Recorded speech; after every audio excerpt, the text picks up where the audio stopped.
अस्सलाम वालेकुम व्यूवर्स, आज हम आपके साथ साबुत माश बनाने की रेसिपी शेयर करेंगे और साबुत माश के साथ हम वाइट राइस बनाएंगे।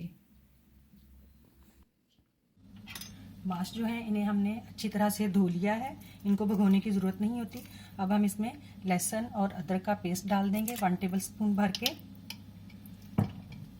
इसके साथ इसमें जाएगा 1 टीस्पून लाल मिर्च का पाउडर। ये हमारा चम्मच छोटा है इसलिए हमने ये थोड़ा सा और डाला है। 1/2 टीस्पून हल्दी,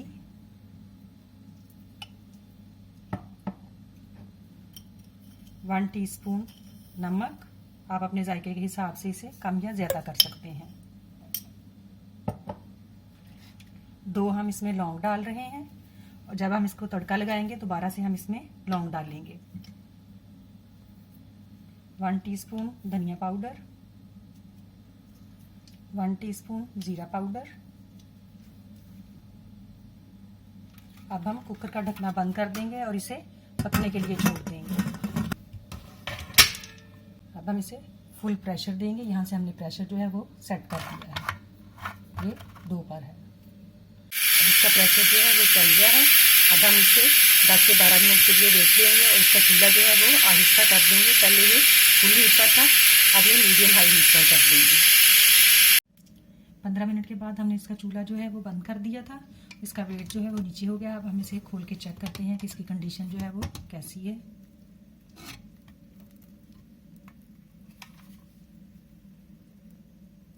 अब हम इन्हें चेक करेंगे।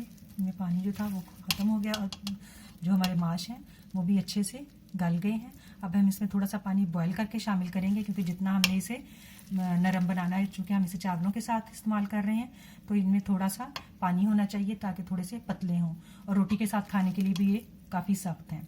तब हम इसमें पानी जो है वो उबाल कर शामिल करते हैं।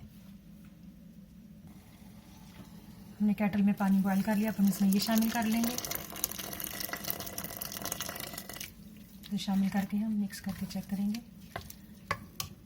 इसमें पानी डालने के बाद हम इसे हल्की आंच पर पकने के लिए छोड़ देंगे, क्योंकि इन्होंने अभी शीरनी नहीं छोड़ी, ताकि ये अच्छे से शीरनी छोड़ दें। हमने पानी डालकर इसको अच्छे से मिक्स कर दिया है।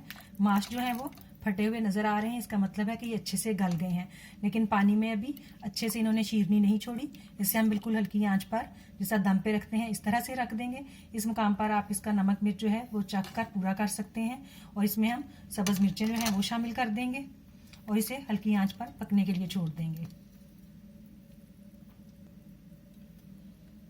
इसे हमने कवर कर दिया है। अब हम दूसरी तरफ चावल भिगो लेंगे। राइस कुकर वाले जो 4 कप हैं वो हमने चावलों के राइस कुकर का जो बाउल है उसमें ही भिगो दिए हैं और धोकर इसमें ही हम उबलने के लिए चढ़ा देंगे। माश को हल्की आंच पर पकते हुए तकरीबन आधा घंटा हो चुका है और इन्होंने अच्छे से शीरनी भी छोड़ दी है। अब ये बिल्कुल तैयार हो गए हैं। अब हम इस मौका पर इसे तड़का लगाएंगे। इसे हम लौंग का तड़का लगाएंगे। जब तक हम इसके तड़के की तैयारी करते हैं, इसके साथ ही हम राइस कुकर में राइस जो है वो भी बॉयल होने के लिए लगा देते हैं। अब हम माश को तड़का लगा लेंगे। ये हमने 4 लौंग लिए हैं, ये ऑयल में डाल देंगे। ये वही ऑयल है जिसमें हमने अभी पकोड़े फ्राई किए और बाकी जो लेफ्ट ओवर ऑयल है उसी का हम तड़का लगा लेंगे।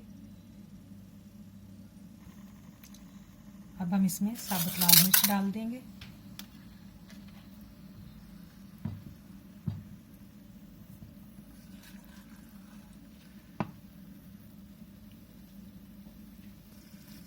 ½ टीस्पून साबुत जीरा डाल देंगे, कुटी लाल मिर्च,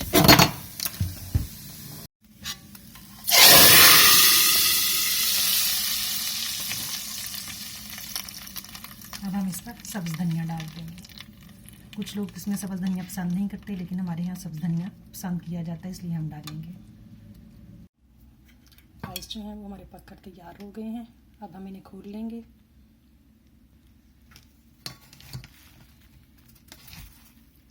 हमने थोड़ा सा ज़्यादा पानी डाला था, जितना डालना होता है उससे आधा कप हम हमेशा ज़्यादा डालते हैं, इससे चावल जो हैं नीचे नहीं लगते।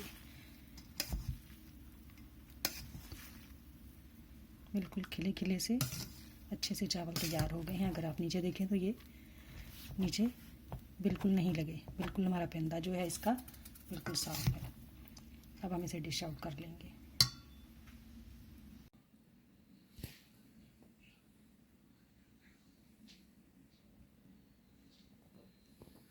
हमारी इफ्तारी और हमारा डिनर जो है वो तैयार हो गया है।